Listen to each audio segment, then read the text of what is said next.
दोस्तों, आज एक बार फिर आपके सामने एक बड़ी बेहतरीन कहानी लेकर आया हूँ। जब इस कहानी को मैंने पढ़ा तो मुझे लगा कि इस कहानी को आपसे ज़रूर बांटना चाहिए, साझा करना चाहिए। बदले की भावना इंसान को अंदर से जला देती है और बहुत बुरी तरह जला देती है। दक्षिण अफ्रीका के राष्ट्रपति बनने के बाद एक बार नेल्सन मंडेला अपने सुरक्षा कर्मियों के साथ एक रेस्टोरेंट में खाना खाने गए और लाजमी है कि सबने अपनी अपनी पसंद का खाना ऑर्डर किया और खाने का इंतज़ार करने लगे। उसी वक्त मंडेला जी की सीट के सामने वाली सीट पर एक व्यक्ति अपने खाने का बड़ी बेसब्री से इंतज़ार कर रहा था और मंडेला जी ने उस व्यक्ति को देखा और अपने एक सुरक्षाकर्मी से कहा कि जाओ उस व्यक्ति को यहाँ बुला के ले आओ। और ऐसा ही हुआ, उस व्यक्ति को बुला लिया गया। खाना आने के बाद सभी खाने लगे। अब वो आदमी भी अपना खाना खाने लगा, पर खाते वक्त उसके हाथ कांप रहे थे। ये सब नज़ारा सुरक्षाकर्मी देख रहे थे।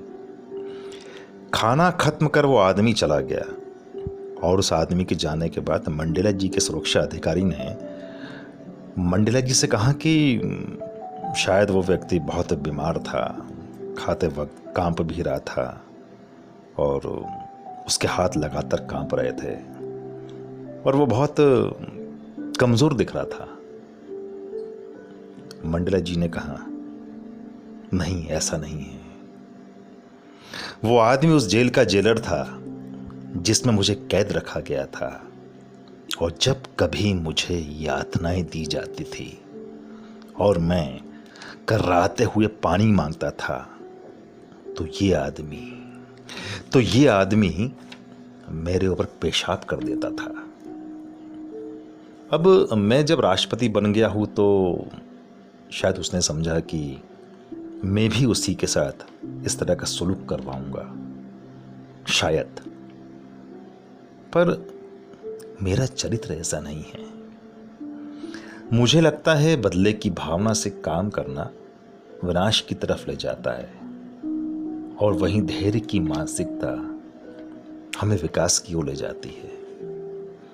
बस दोस्तों, ये कहानी आपसे साझा करने का यही उद्देश्य था कि बदले की भावना हमें अपने विचारों का गुलाम बना देती है और हमारी सोचने समझने की शक्ति सब खत्म कर देती है।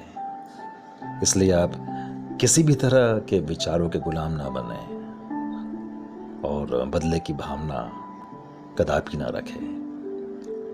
बस मेरा यही मकसद था कि आपसे ये कहानी साझा करने का।